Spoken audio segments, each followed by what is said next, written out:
मुझे, मैं हकीकत बता रहा हूँ, क्योंकि एक तो मेहनत की बदौलत बहुत जल्दी नौकरी लग गया।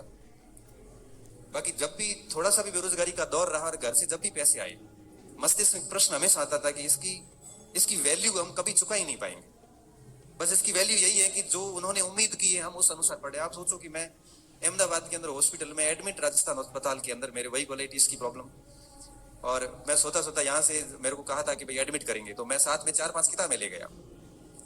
और वहां जाके जब अस्पताल में एडमिट किया तो एक हाथ में ये लगी हुई नली, और मैं पढ़ा पढ़ा आराम से किताबें देख रहा हूँ। मैंने कहा क्यों, क्योंकि बीमारी तो जाएगी नहीं, ये तो बात है, इसको तो स्वीकार करना ही पड़ेगा। पढ़ाई छोड़ दी तो ये करियर भी खत्म, क्योंकि यही एक ऑप्शन है कि जिसकी बदौलत हम अपने आप को वापस स्थापित कर सकते हैं, बाकी कोई ऑप्शन ही नहीं है। तो परिस्थिति हम, क्योंकि देखो हम ऐसे, हम रोज ऐसे कई जगह देखो, छोटी सी समस्या आती है तो बच्चे मैसेज करते हैं मुझे, सर मेरे ये दिक्कत है। वो जीते जी तो आएगी, जाएंगे ना उसके बाद अग्नि का एहसास भी नहीं होता।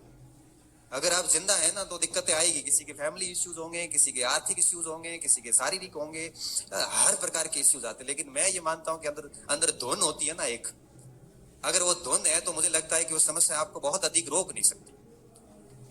और वो जुनून, वो पागलपन चाहिए होता है पढ़ाई में। मुझे ठीक से याद है कि मैं आरबीआई छोड़ के और घर आया वापस, मुझे सेकंड ग्रेड की वैकेंसी आई, मेरा शरीर सपोर्ट नहीं कर रहा था, बिल्कुल भी नहीं कर रहा था। स्थिति ये थी कि मुझे 20-20 बार डेली दिन में टॉयलेट जाना होता था, कहीं बाहर नहीं जा सकता, सो नहीं सकता, ठीक से चल नहीं सकता। मैंने कहा इससे अच्छा है शिक्षक बन जाता हूँ, घर पे नौकरी कर लूंगा। तो ये इन स्थितियों से जब मैं घर आता हूँ वापस, तो मैं कुछ बड़ी महत्वपूर्ण बात कर रहा था, मैं शायद चूक गया वहां से, याद ही नहीं आ रही आपको देख के। कोई बड़ी कोई अच्छी शिक्षा थी, लेकिन कोई नहीं छोड़ा।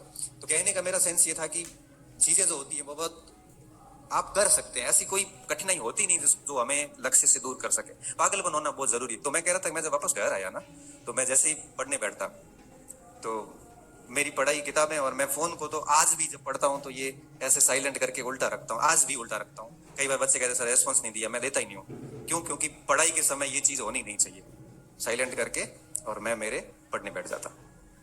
पढ़ते पढ़ते पढ़ते मुझे ये याद नहीं रहता कि पढ़ा, तो मम्मी आती कि चाय पी ले या नाश्ता कर ले, 10 बज गई है।